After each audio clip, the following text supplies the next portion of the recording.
I do want to thank you guys, everybody who's come today. Bob has been a great resource for us and I've learned a lot. Rural Montana Water Convention that I went to was great. Help us out with a few understanding of what's going on and happening with our EDUs and rates. Okay. I'll turn it over to Bobby. Good afternoon. I know a few of you been working with you two. I'm Bobby with Montana Rural Water. I joined them about 8 years ago. Before joining Montana Rural Water, I was a general manager of a water and sewer district. I was the only full-time employee, so I handled everything. I handled the administration and operations, hired the contractors for repairs. Quite often was the labor on that repair. So I've got a really good overview of all the moving parts to run a successful water and sewer system. So I met Jack a couple months ago. He called up with, he called up with a couple of questions about sewer EDUs, and I was able to come and meet him in person, start asking questions about loans and it's just some basic information about that, and realized, oh, we need to get some of that information in paper in our possession. So tracked down some of that information, came back and did a rate analysis about a month ago. And so what you see up here is the spreadsheet, and this is what I use for the rate analysis. One of our very first circuit riders, Harry Whalen, developed this spreadsheet, and I love this spreadsheet. I wish I'd had this spreadsheet when I was a general manager and we were looking at having to do rate increases. It takes what can be a complicated question and help simplify what you're looking at. So the basic premise of this spreadsheet is we take a fiscal year. So we took your last completed fiscal year, all the money spent in your water and your wastewater. We separate the loans that you have, and then we look at your operation and maintenance, and that's everything from salaries to paper clips. We put that in there. We have the amount, the number of services that your system has, and there's a couple things that have to be satisfied via MCA codes. So MCA codes, can I move that? No, okay. MCA codes has a couple of stipulations in it. And one of those stipulations is that rates have to be fair and equitable. They have to be fair across the board. This is the thing that this spreadsheet does, is it helps us take that requirement and we level the playing field. So we make everything fair and equitable, which makes it easy to see what is actually going on with your rates and what changes need to be made if there's changes that need to be made. And sometimes that's in the rate structure, sometimes that's just in the rates, and on occasion everything is perfect and you're just, you realize that you're on the right track and everything's good. So the way we make things fair and equitable is we on this left-hand side of the screen, where we've got these different diameter sizes, we take the different diameter sizes of services to each type of building. Each building has its own basic use. You have your single family residential, you have your public buildings, you have your businesses, you have your schools, your hospitals, just a different variety of mix of uses going on with those buildings. So if all those buildings were the exact same distance, you got your buildings, you got your main, if they were all the exact same distance, the amount of water contained in each size diameter would be different for each size diameter. So you got a 3/4 inch. If it was this exact distance, you would have a specific amount of water in that 3/4 inch diameter. You go up to a 1 inch. 1 inch is a little bit bigger, you're gonna have more water contained in that diameter line, and so forth and so forth and so forth. So we have to equalize that use. We have to make that fair and equitable. Because to fill up that, if it was the exact same, and it's not in a town, it's all different things, but if it was, to fill up the 3/4 inch diameter, which is kind of our where we start with, those tend to be your single family homes, dwellings. That's where the backbone of your community lives, the people that live full time, your kids are in school, they're using the services, the businesses earning their money. That's where they tend to be. So those 3/4 inch service lines are gonna have less water in them than the larger diameter service lines. So once you start getting into those larger sizes diameter, service lines, it takes more water to fill those up, which means it takes more power to pump that water, which means it takes more chlorine to treat that water. So we do what's called a multiplier. And the formula that we use for that is the circumference formula, 0.785 diameter squared. And when we do that math with 0.75, we come up with a multiplier of 1. The 0.625 inch, that's up there for the rare occasion that there is one. I think in all the rate analysis I've done, I think I've been into one throughout the ones out in the town. So we just leave them at 1. And then we do that formula with all the other diameter sizes, and we add the difference to that 1. So you get a 1, 1.794, 7.14 on up. So that equalizes that cost, and we'll see what this multiplier looks later down the road. Different systems have different rate structures. There are many systems in this state that use the diameter size line for their rate structure in their community. It's the one that works for their community. And I believe Harlowtown also uses that rate structure. So with that, I'm going to start putting in your service connections. And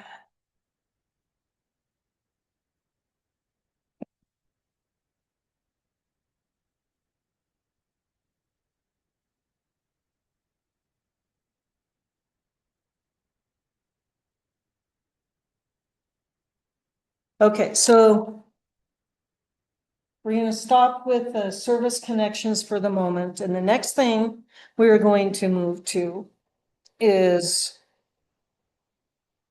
our base rate of cost. So the first thing we want to look at is your existing debt.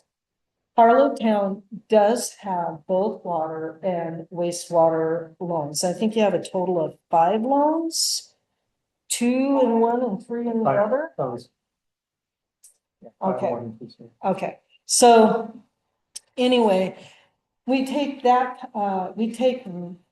what is needed to service those loans for a year. And we take just that amount. Couple of the things that I like to do when we start talking about the loans is, one, I like to ask, when is the loan paid off? Because on occasion, there's one that's within 12 months, 18 months, 24 months. And so then I will drop the amount to service that loan out, because that is going to rapidly not be a factor in the base rate. But unfortunately, Harlowtown's not in that position right at this time.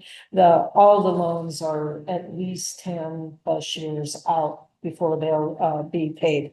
So we look at what you need to service that loan for a year, and the amount between all the loans for Harlow Town is $59,966.38. We're not going to look at new debt, so looking at this existing debt, just to service the loans with 538 connections, you need to collect $7.99 a month from every service connection on this list.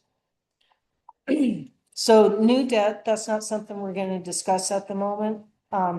This next line where it says reserve loan, that line is specifically for a savings account.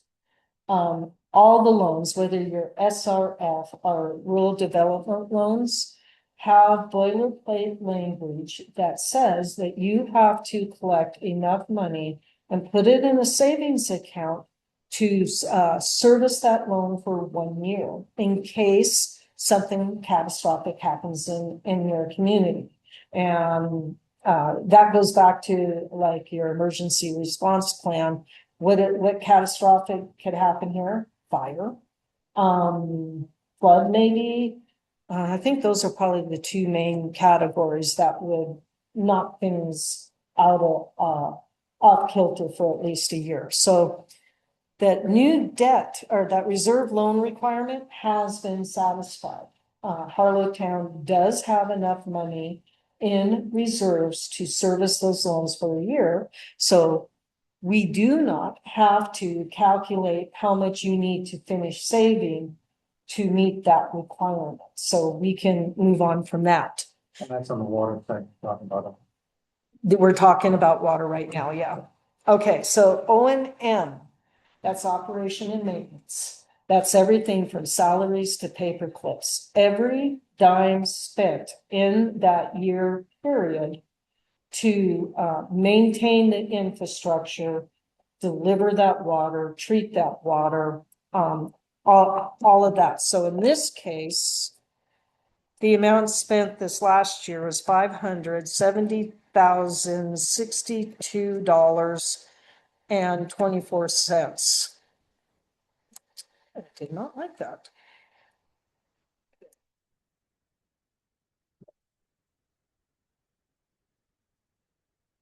Okay. So the way that looks, to meet last year's expenses, it's going to take $47,505.19. So that means every service, that $538 has to collect $75.94. This green box, we don't have anything in it at this point in time, because this green box, this is the amount that the system, the board is going to discuss, and this is the amount that you've got going into your savings account. Number one, you need to be saving money for emergencies. Emergency equipment replacement, something huge happens in your distribution system, and you can't budget for it because it has to be replaced right this moment. So there's a certain amount of money you want going into a savings account to cover emergencies, because as we all know, it's better to be saving that money and making a little bit of interest with that money than having to take out a loan to buy that piece of equipment, and then having to pay the interest on that money. So we haven't put anything in that box at this point, because this is something that the board needs to look at and decide what best meets the needs of your system. And so we got that. So we'll go on with that discussion in a minute. So coming down, what this looks like with this multiplier adjustment. So this 3/4 inch line, which is the majority of your system, this is mostly your residential homes. That multiplier changes it just a slight amount from 83.92 brings it down to 82.99. And then we see the adjustment for the larger diameter sizes and it goes up accordingly. That number represents the additional wear and tear that the infrastructure is going through to supply water to that size diameter of line. And so that's one of the reasons why several of the systems have gone with this type of a rate structure. Because without that being set up like that, basically your 3/4 inch service lines are subsidizing a lower rate for the larger size diameter ones. So that is the reason why that is set up like that. Now, did you want to talk? Do you just want to see that and skip talking about savings account right now? And move on to sewer or? Well. Got it. Place vehicles. Very common vehicles. There are a lot of the expenses involved there. At this point, we don't have any savings. Just as a question, if we were to put, $1,000 into a savings account Okay, for reserve, so. how would that be per year? Or period of time? So on that, I'm gonna put the 10,000 in a second, but I wanted to give you an additional piece of information on this. General rule of thumb on savings, general rule of thumb is 30% should be going into savings of whatever your O and M is. I used to just figure out how much it would cost to replace your water tower, because that tends to be about the most expensive. And I would break it down to a reasonable number based on however many services the system had. And I was doing one of these rate analysis with the director up in Folsom. And he said, well, I just figure 30%. He goes, that's my rule of thumb. And I went and I did the math. And yeah, he's right on the money with that rule of thumb, 30%. Now, having said that, a lot of times, it's not an attainable number. So, we're gonna start with 10,000 and see what that looks like.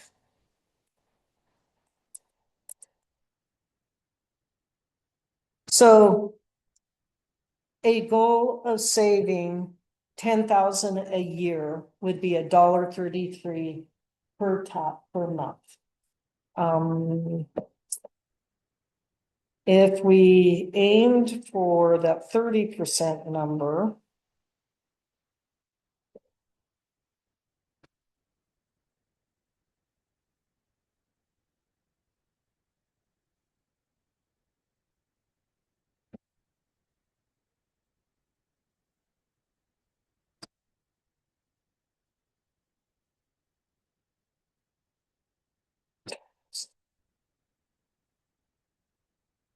Yeah, 100, so, I'm putting this number in just so you can see what it looks like, but, I am pretty sure this is not the number you're gonna go with. Just a second, I have to fix that problem.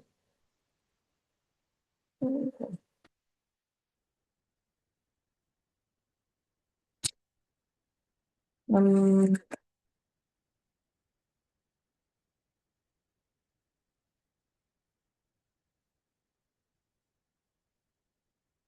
what did I do?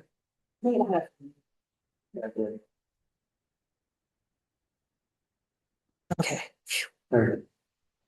okay, let's try again.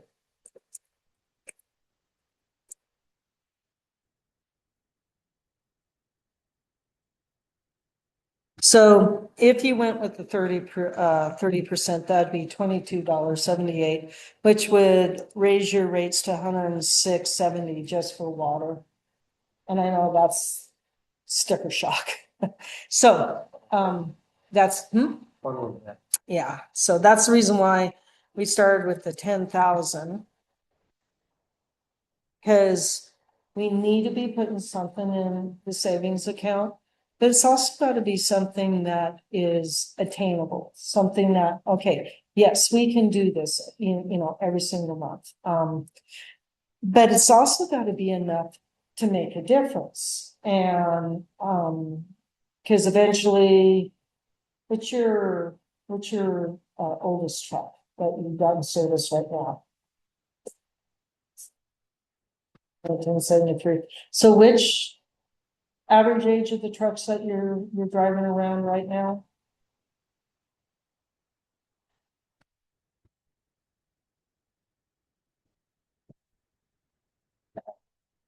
$2,000. So yeah, so around 20 years. And are they half tons, 3/4 tons?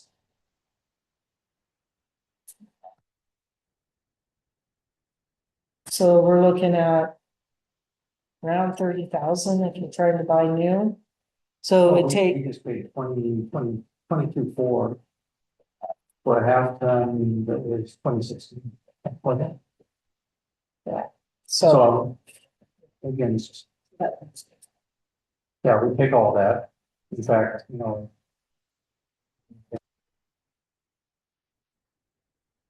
other thing before you get too far along. say this again. When you do one other thing on the calculations, before we get too far along, and that is, we talked about, the fact, and I brought council last meeting, that we have 59 units that are not being built, that are currently on our system. And they're not showing on this? They are included in those figures. Oh, they are included on this figure. Stop there. Yeah. It would be like taking the 510 and minusing, let's say 60. Okay, let me take that out and let's see what that looks like. 510 minus 59, Oh, 60. 60. Okay, minus 60. That'd make it 450. So we went from, on your existing debt, we went from, what was it, $6? No, your existing debt, we went from $7.99 per EDU to $8.84 per EDU. Something to keep in mind on these services that are not being used. MCA codes do specify that systems that have loans,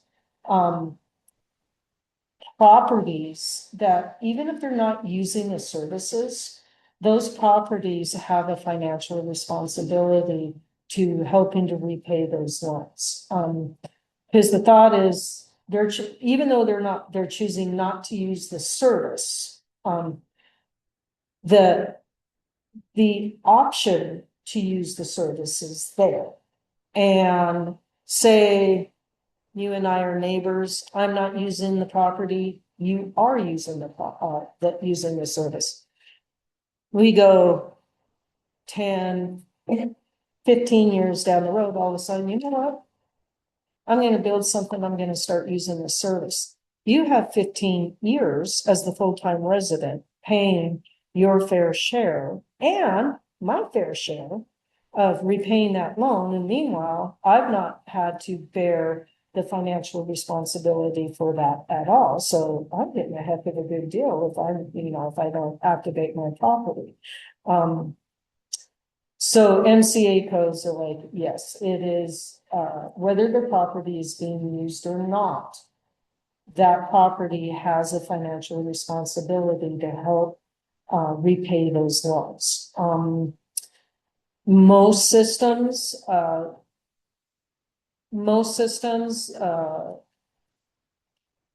they use, if the property is inactive, is tapped, was tapped. Most systems now charge a base rate because most systems do have a loan. And so they make sure that those properties are paying their fair share. And so the full-time resident isn't paying her fair share and my fair share. So that's the thought there. Do you want me to put that back in? Well, just the fact that it goes from $86 to $94 per month. Oh, yeah, because we changed the O and M also. Yeah. 40-year loan. So, scenario, let's give you an example. To Mhm. talking, you have a home that's using water.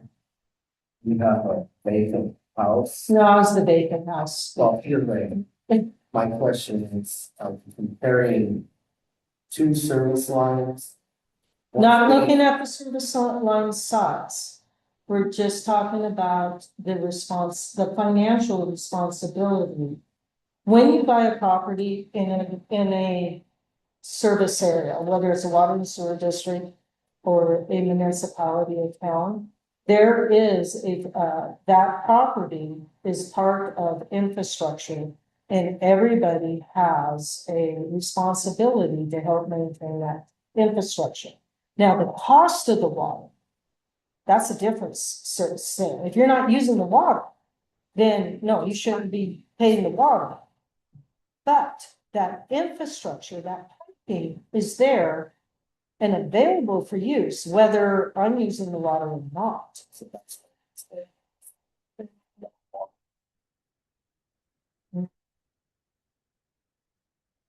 Now, you're talking about A vacant, the no the bill. 60 that I'm looking at here, Rocky, those have not been built that have been settled, either with or without me, or they're not paying it because they said, a water line is broken, a sewer line is broken, but they haven't fixed it.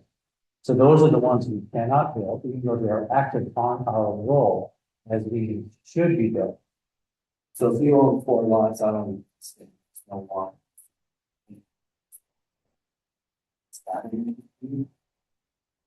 In many smaller cities in the state of Montana, in order to afford the infrastructure, the new piping to get water in, and the new piping to get the sewer out, they have gone to the point where if you have 2 lots, you have one house on one and the other is vacant, it's a lot is to be considered being built for the that's what they said. Now, at this point, we've not said that here. We're just trying to clean up the old records before we look at anything else. And those very small systems, what's happening there is you have, it's a lot of out-of-state hunters. It's a very small system, and we're talking 100 or less taps. And you got these out-of-state hunters buying the property, they're there for 2 weeks of the year. And it got to the point in several of the systems, it was either we start charging you to help maintain this infrastructure, or one of these years when you come to stay for your 2 weeks, there is no infrastructure because we had to shut everything down because there was just enough population living here to maintain the infrastructure. It happened with garbage in one of the small towns. It's in a big bird hunting area. A lot of the properties got built up got bought up by out-of-state hunters, and they finally said, whether you're here or not, you have to help pay for this garbage, or there's not going to be any garbage service. So they weren't happy about it, but it is. That was one of the reasons why they bought the property. So when they were there, they could just get rid of the garbage and, turn on the water and flush the toilet. And there's an ongoing cost with maintaining infrastructure. Whether you're using that infrastructure or not, there's still an ongoing cost to maintain. So. Well, how do you charge for the trailer? I'm sorry? How do you charge for the trailer? For a service line?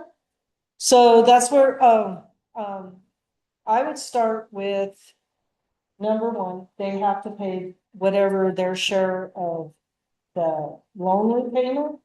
You start there and then you come to a number on the operation and maintenance that is, would be their share of helping to maintain that. It's base rate. A lot of systems now do that base rate. Whether you're using the service or not, and then they charge, so much per thousand. That, if you have your water on, then you pay per thousand for your water. If you have your water off, well, then you're not getting that charge. So, Did you have a question, Paul? Frank? Yes, Yeah, okay. I was wondering, my thought would be a lot of our lots, they're not big enough to fill across each lot, so. That's what we You do get a too. lot of them too, but that was. Yeah, and that's it's just the idea and thought that at this point, we're trying to clean up the roles. We're just trying to show what's gonna happen if we don't start doing. I do have one question. When we get done finding these numbers, are we going to be able to, and this, have a copy of this? you have a copy. Oh, Yeah, it'll be here. It's on our computer. Okay. She was nice enough to give us a spreadsheet. Is this, see what they did. I think we needed to understand kind of where all this is going. Yes, Another issue that we do have, you talk about mobile home park. Yeah, Okay, I'm just saying, yeah, 50. okay, if you have a mobile home park, you have to be able to service enough water pressure, et cetera, for each unit. Now. In some cities. In some cities, there are mobile home parks. And there are travel trailer parks. And there's some places where they have 4 units on a 3/4 inch line. That doesn't give any of the 4 units enough water pressure really to do anything. And they're only paying on the 3/4. And it should have been 4 3/4 inch line. To be built up. Okay. The difference between constant. People living there constantly throughout the year, all the time. And those that come in a smaller trailers come and go. So there's a variance there, and we do have, interestingly enough. Have an ordinance adjustment that was made in 2013 that's not been followed. On those issues. So, in apartment complexes, there has to be a certain size in order, again, to get amount of water pressure that each is supposed to have. something to keep in mind with that. It's not just, oh, everybody stepped into the shower at the same time and you have enough pressure for that. It's also firefighting, enough pressure to properly fight a fire. So there's a lot of issues involved there. But we wanted to start here and then we'll come back to the other later on, but I want you to be aware of it. Okay. And the ordinance did say, the ordinance adjustment did say that we could make exception to what's going on there. But to my knowledge, no exception has ever been, and that portion of the addition to that ordinance has never been changed since it came into effect. I've tracked all the ordinances in all the years since that time. So that means that somewhere along the line, that wasn't communicated or put into practice. We're gonna take a look. Now, if you want to go ahead and put the 510 back up there instead of 450, then you can go on from there and what goes on. Okay, so now we want to go look at sewer. Okay, sewer, I'm just gonna go ahead and start putting in some numbers because they already have the explanation of the different size water lines. And from what I understand, you guys calculate your sewer rates based on water use between November and February or something Yeah. like that. And yeah, There is a period of time that is calculated on as an average rather than during the summer months. when people are watering, that their rate is actually based on the average of the other months. Like, I think it's May, June, July, August. Is it September? On the average? So it's October through April is an average that we use to start for the water. That makes sense. Okay. Okay, There should be zero, because you're out of town, however, you're still in town.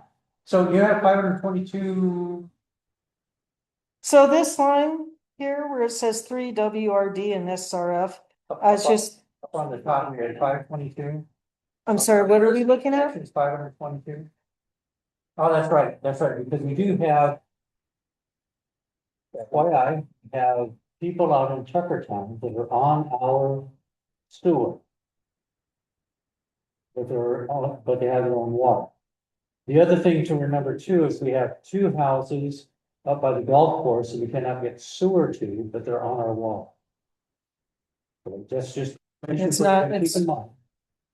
Honestly, it's rarely the same on both. I was That's saying it very should be- common. That's, caught that, thank you. Okay, so we're coming down to where your loans are. I put in 3 WRD and SRF. And I was just indicating the types and the amount of loans that you have in the categories of loan. So with all of those loans together, it's $104,136.83 a year to service those loans for wastewater specifically, which means $8,678 needs to be collected a month, which is $13.61 per service line. Your loan repayment reserve, that is satisfied, so we do not have to calculate an amount to put into savings for that. I thought this was the one we stored on. Oh, no, wait a second.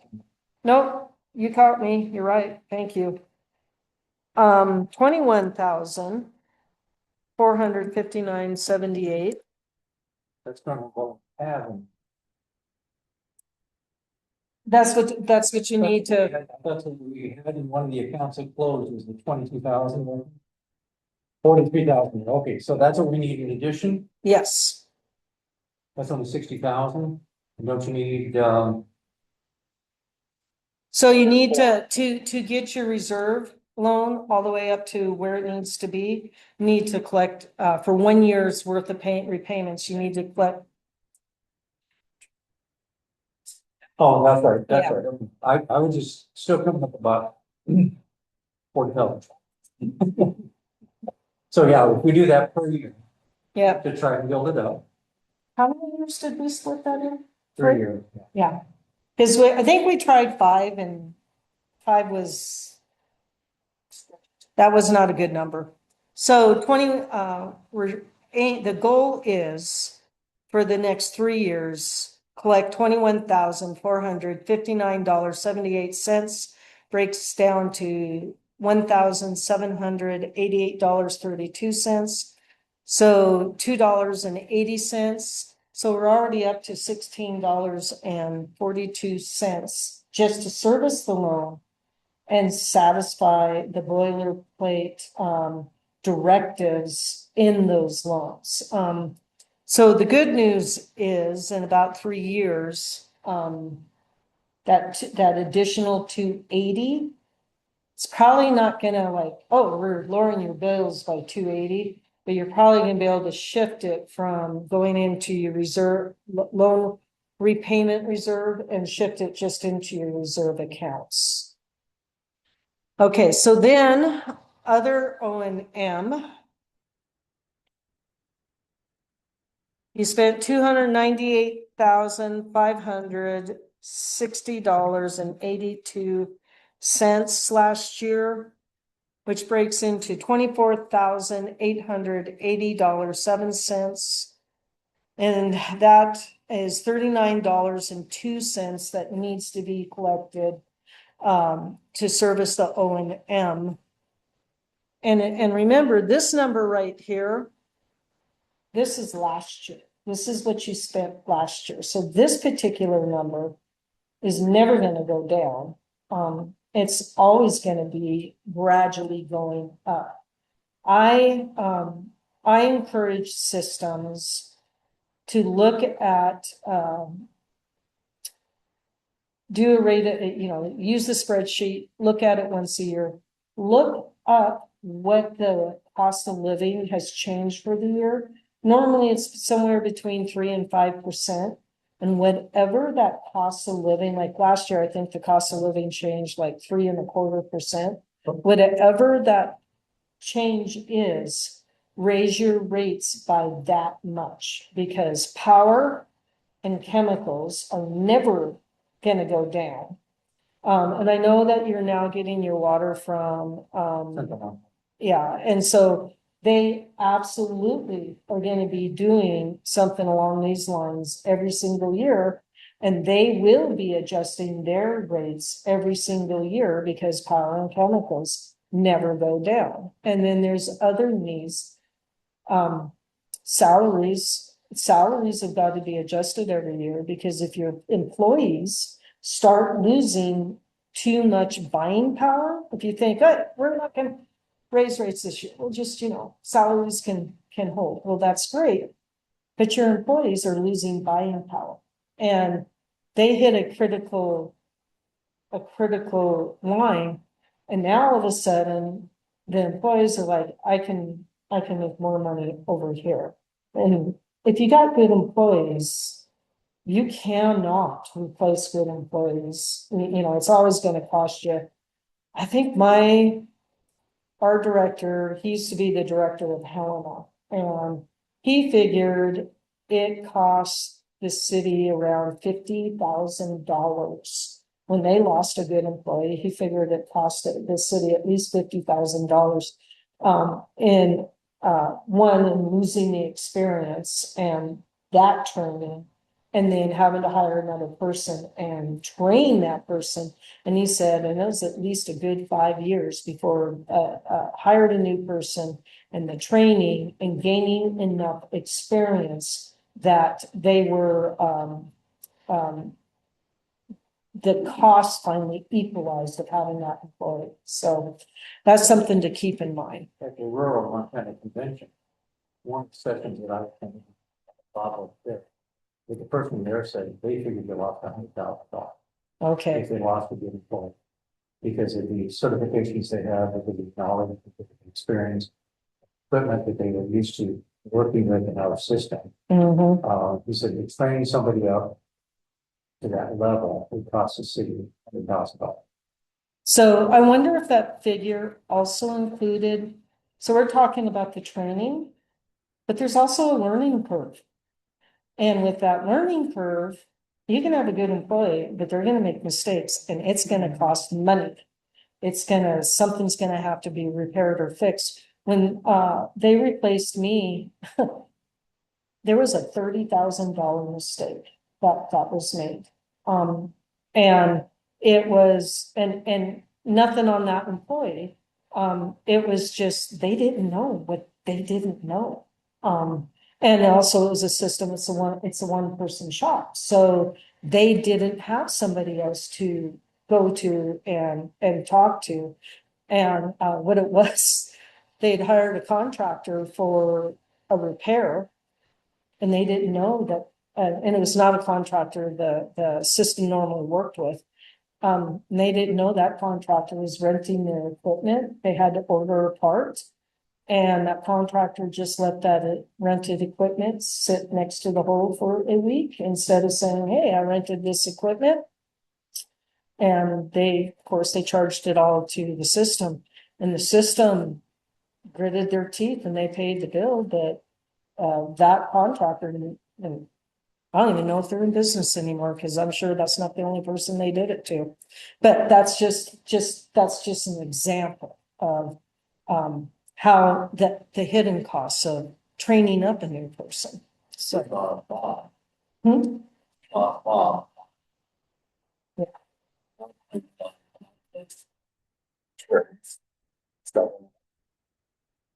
Retire some of the places, it's gonna cost a lot. And another thing, Harville doesn't have housing, so rather than find a house for somebody to live in, I mean. They get paid. Pull the figures are just out.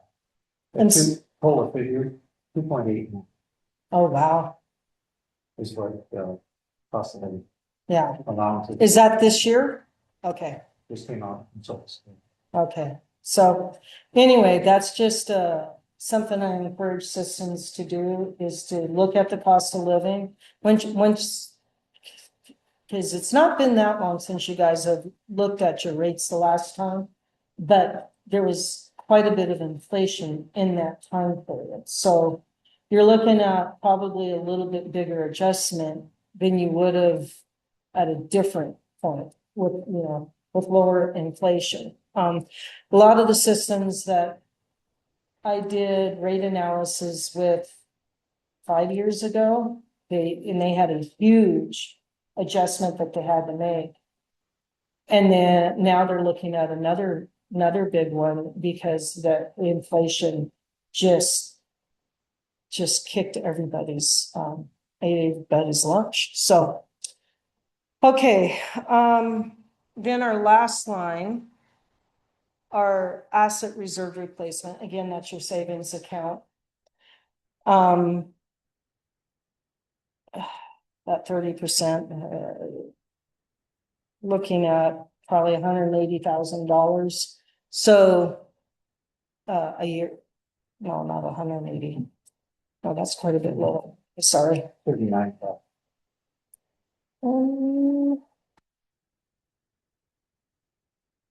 One through? That's 30. That's pretty cool. 89,000. So what number would you like to see? Well, I think when you were showing us, you asked whether or not our lift station, how long it was gonna live or when it was replaced. Problems with it. They need to be worked on, and I'm not sure what the price is.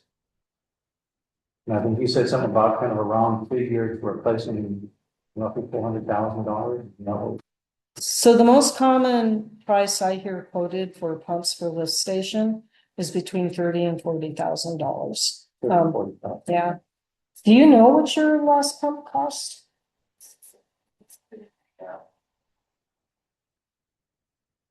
I don't.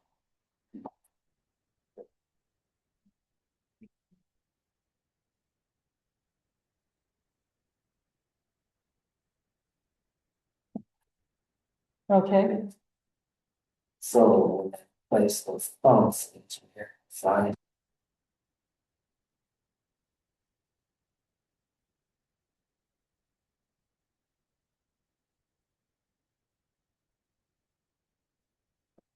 yeah, It's identical. Ask if that's that fit, but we ask if it's this.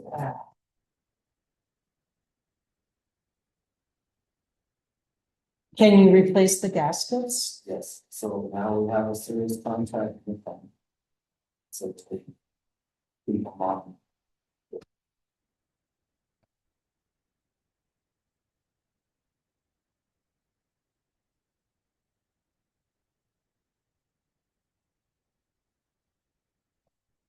How much the two pumps were or which one? And so he said, if they were both to be replaced today, How much? 40,000. 40,000. Okay, Because we. if we wanted to try and save enough today to replace the lift station for a year, it'd be $5.23 per tap. Do we want to go for that number? Do we want to? That would not include any other wild items that we just out alone. So, Could, as we relatively throw another 10 on that. To help with some of the other expenses. And this is, again, we're just looking at possibilities. To give us ideas, so we're 50,000 instead of 40,000, what are we going at?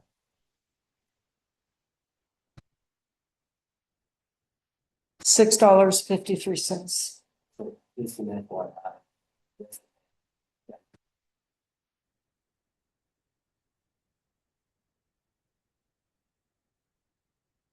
No, we've been budgeting about that, like, Well, that, we budget different for the fall. okay, It's probably budget for it, see, so. Isn't chemical part of your? yeah. Yeah. Or another thing. Yeah. This is what we're looking at for savings. What we're looking at for savings here is for replacement of equipment and items and operating. Not, because I do know that budget wise, we do have chemical budgeting for and that. Okay, so and then, this would be coming from, I think, current rate we have now is like 39 something, isn't it, or 37? Yeah. 3714 is what we're currently billing. For people in our, and it's gonna go from 3714 to 6197. Well. And that's kind of figure. And how we want to look at it.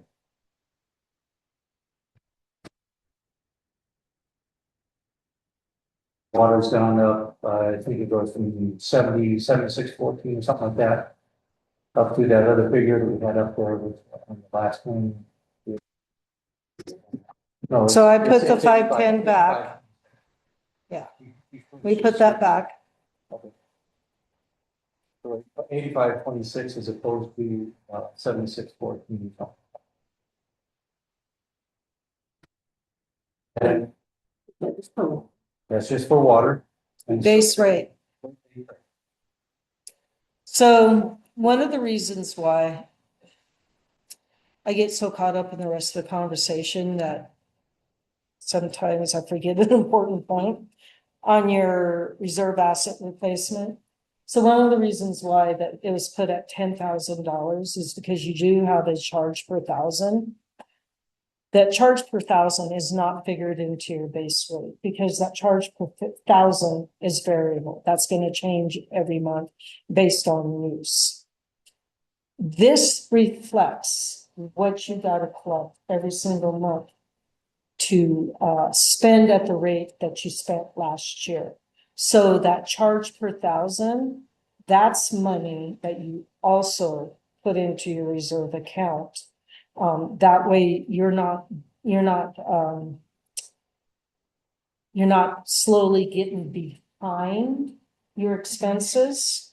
Your base rate is set to keep you at where your expenses were the previous year.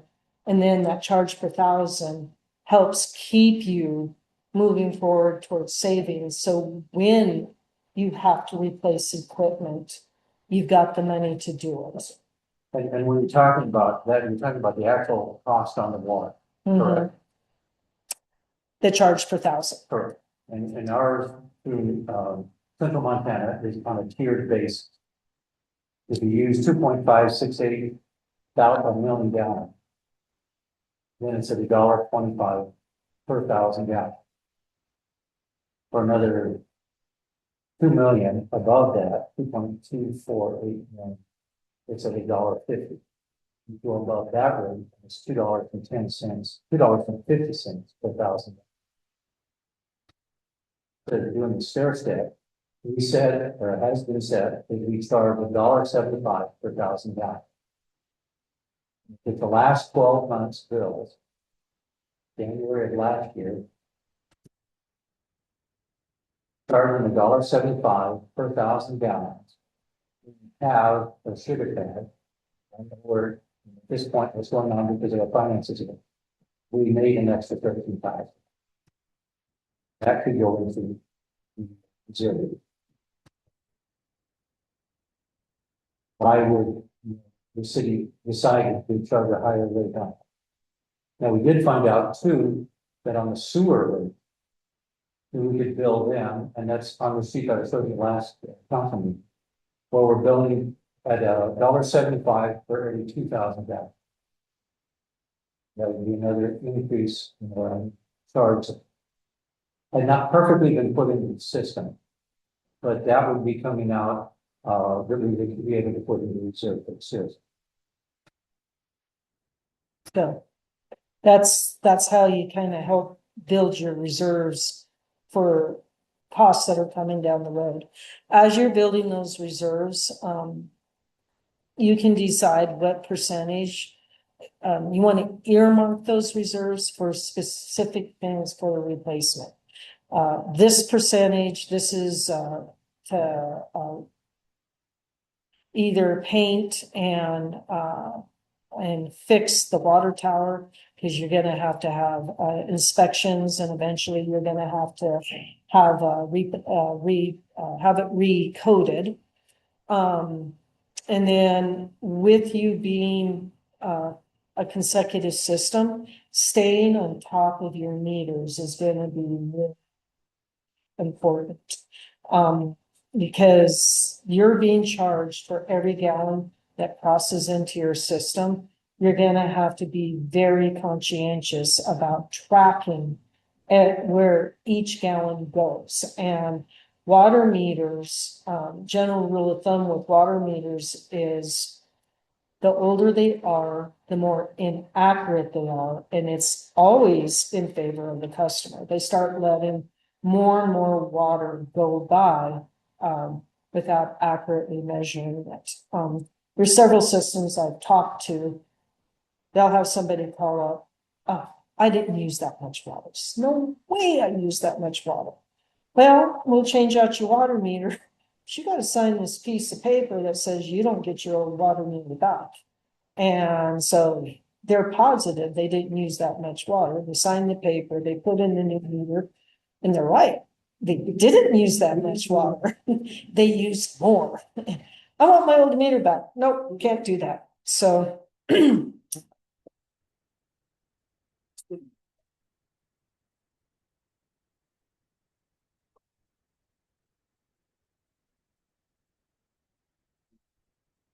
so what I used to do in my system, and you guys have Black Mountain, right? Yeah, so what I used to do, and you guys have a master meter coming into the system. So at the end of the month, you calculate how many millions of gallons came into the system.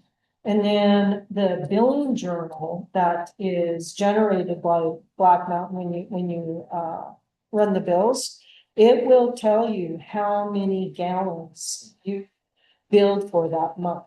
And then, so then it's a quick calculation. You divide the water that came into the system into the water you billed, and that generates a decimal point, but it's easy to convert into percentage, and then you can calculate your amount of the amount of loss. And on certain places where you're not metered, if you buy, I don't know if a 2-inch meter, I don't know if this proper size meter, start measuring what you're letting go through there, and then you can account for say like my system, we had about 20 dead ends, and I'd have to go around and vacate that water out of those dead ends. And for the first several years, I had a 2-inch meter I hooked up, and I measured every single gallon that I put through those blow-offs. And after a couple of years, I knew this one, this one, this one, and this one takes 3,000 gallons to get a chlorine read, because when I first opened it up, it's black water, and then it clears up, but there's no chlorine in it. And so then I know about how much time it would take. So when I took a chlorine read, okay, it has chlorine now. And it took this many gallons, and it was just as consistent as can be. And then I watched my reservoirs. I think you guys just have the one water tank, right? Yeah. But with I had a couple of reservoirs that I'd watch the water on, and I'd calculate how much I filled up, used to fill up those for the month. And then I subtracted those amounts away from my total amount pumped. And then that gave me my actual percentage of loss. So there are things you can do to track that. About from, Hmm? about from Depends on how big the swimming, oh, you guys have a swimming pool? Yeah. Yeah, Well, there, 120,000 gallons. so is it leak free? Uh, Is it leak free? no, Does it leak? pretty close to being leak free now. Okay. Definitely. You could probably buy a meter Yeah. when you fill up that pool that you can put in place so you can measure exactly how much water you're having to add every time you add water. Well. We start at the head, I'm located earlier, 47 EDUs that were not. That we use and. I think, Bob met yesterday. The guy from the, new meter fees, that's in, he was suggesting. That we should be instead of $1.75 per thousand gallons, going to be $2 a thousand. Just to think about. Correct. Or to work on that. So, what we got so far is our bottom line stuff for the $2. We have to go up on the state. That's roughly what it is, isn't it? 85.26 minus your 7614 and your, the new rate 66 minus your, 37, 3711 or something like that. Whatever that is, yeah, that would be the basic of that. About 33 on it. Yeah, that way. And it depends on how much we put in the reserve asset replacement. So we have some money around so that if something does break, or we do need to replace, there are some funds.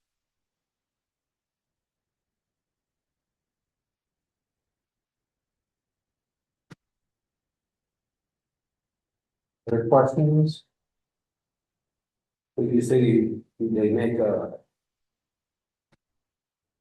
meters, we needed that stuff. Like the box, when fire hydrants or something like that, you can put a portable meter on that and read it. Mhm. Yeah, we had a 2-inch meter. I used to carry it around in the fire hose, hook it up to the hydrant. A lot of this just their blow off hydrants and not even a full fire hydrant, just blow off hydrant, hook it up. Then I'd toss the meter on and then just, the track, the amount how many gallons it took to do whatever that operation was. Do you guys have meters set up for parks? Do you meter that water?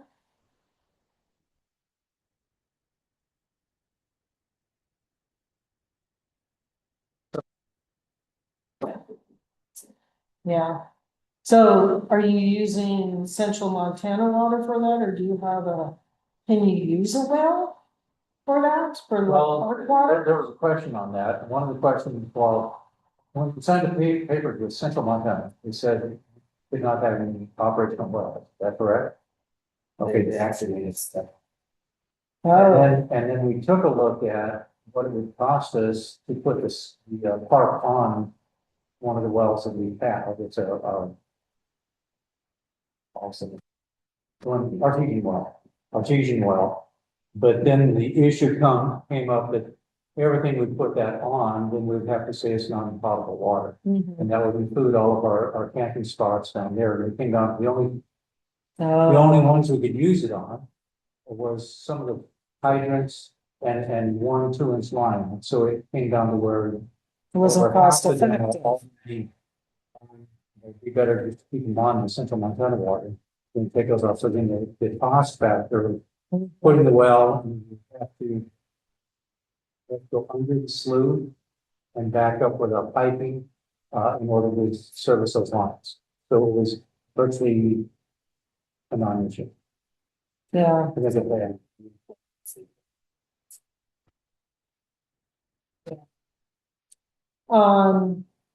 so do you measure the water entering down there right now? We do need a meter pit.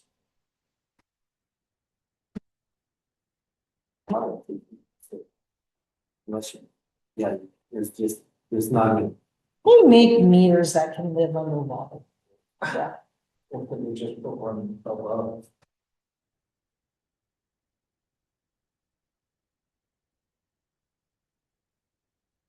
I would tell them that, hey, it's gonna be submerged in water because the water table's that high. And they'll make sure they get you a meter that will work correctly.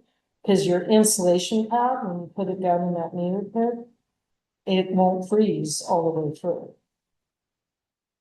That insulation pad does keep that water from freezing in the pit. Just so Hmm? we have some. Yeah. She said in the garage. So we have to take a look at that. Yeah. Because basically what we're doing now is what we can meter and bill. Well, that meter, Several meter pits in our system that had water in the bottom of them all the time. Cause, topography, we had high hills dropping into the valley. So you always had groundwater, flowing through.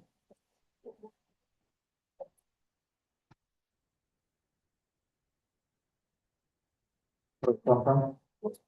So what's the meter line? Is that what you're asking? So, and then it's fine. I would follow up by the courthouse.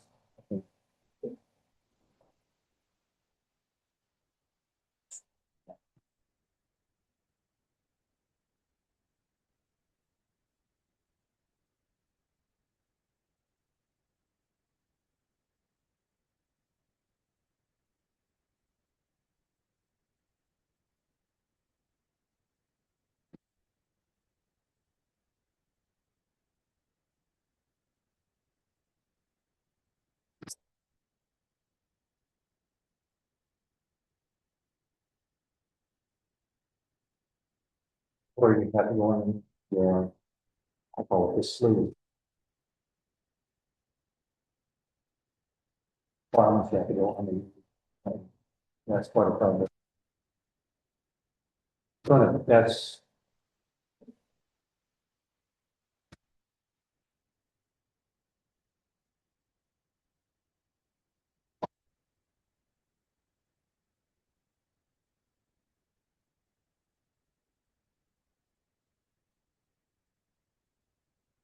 Any other questions? So again, there's a copy of this. As you guys have questions, call over, put those numbers in and see what it looks like. That's one of the things I really like about this spreadsheet.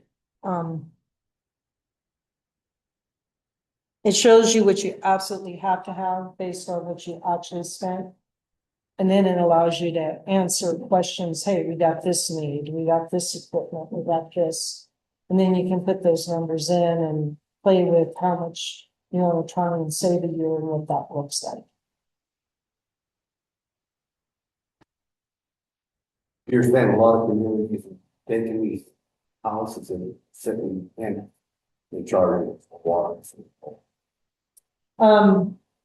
So, For the infrastructure, which is your base rate. Mm.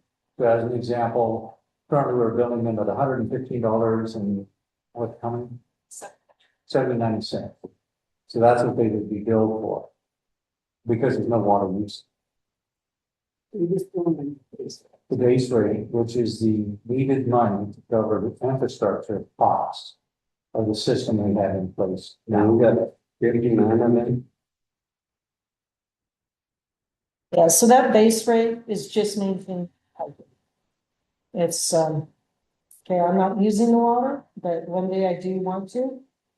That helps pay my share, so when I do want to, the piping is actually there. So I can use that service, or if you're talking wastewater. I can actually flush my toilet and have it go away.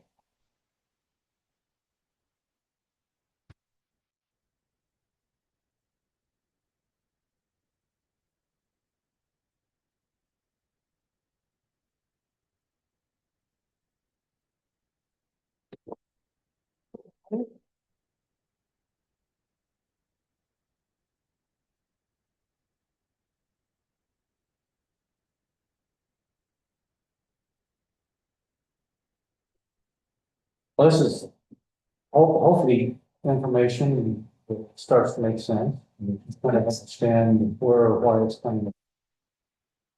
Next Tuesday, when Bobby comes back, I don't think she needs to go through the whole presentation, but I think we need to throw up these charts and they can go ask some questions and we'll take a look at it.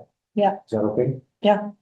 The meeting starts at 7, 7. and is it here? It's here. Okay, And we'll have you first on the schedule, okay, so you can get done and then go where we need to go. Okay. What's gonna be on tonight is, okay, this is what we're looking at, based on what we want to have, and we play with the figure. Even at that time, so people get an understanding of why and how it changes. And then we can, it's gonna be probably two sessions after that. yes, Yeah, because the time that we're actually going to be putting the new rates into place will be the last council meeting of May.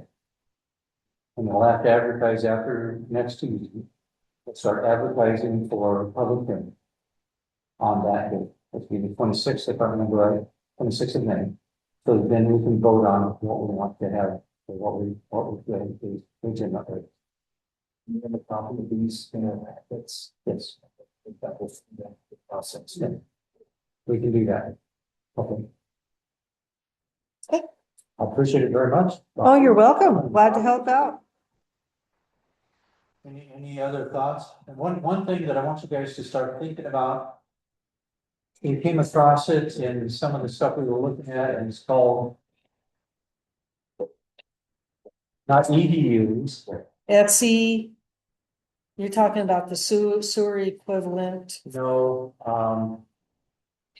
ADUs, there we are, ADUs. Accessory dwelling units. Oh, And that is where you have a main house on a lot. A mother-in-law house or a small house in the back, and it's on the same lot. Accessory. Accessory dwelling unit, pardon? Well, EDU is the equivalent dwelling unit, which pulls everything down to an equal basis for all payments. Okay, an ADU is an accessory dwelling unit, which means people that have 2 units on the property, it's the same water and sewer. Or an attached building, and 2 different families live in it. Or a business and a house. That are attached or non-attached, but using the same water sewer. State law came into effect 2024. Saying that every city has to allow those. But they are allowed to build 2 different units on the same unit, same lot. And the attached buildings, et cetera, that have 2 different families or are accessible to different families, like some of the Airbnbs that people have. In any configuration there, each one would have to, could be considered an addition.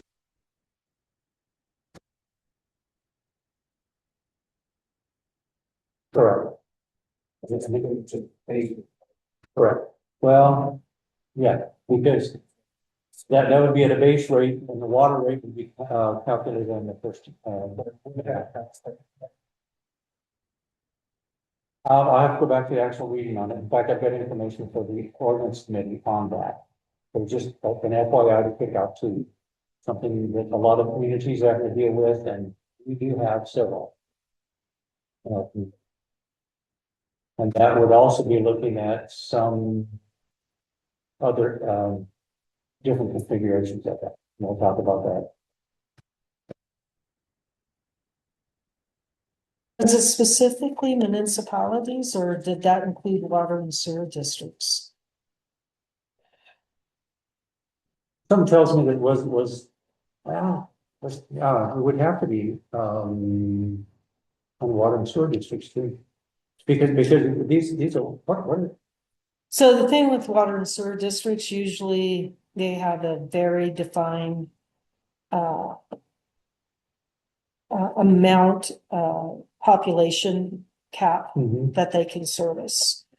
Yeah, because like our system, we've got 3 wells and well, and it's 5-acre lots, but if everybody say like subdivided the lots down, it's no way that we could, It may not specifically address that. It does, I know it does for the municipality.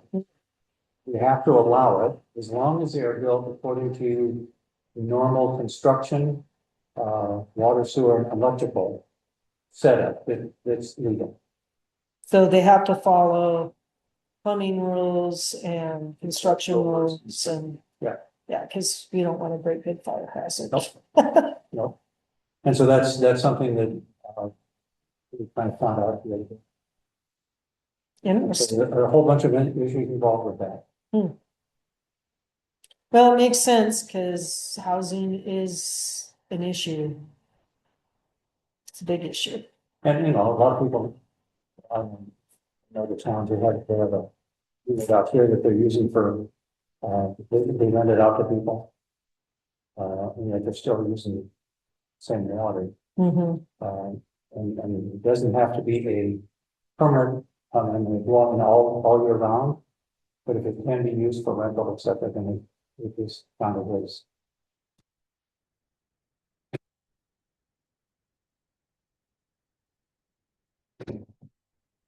Cool. Okay. Thank you, Bob, again, very much. Oh, you're welcome.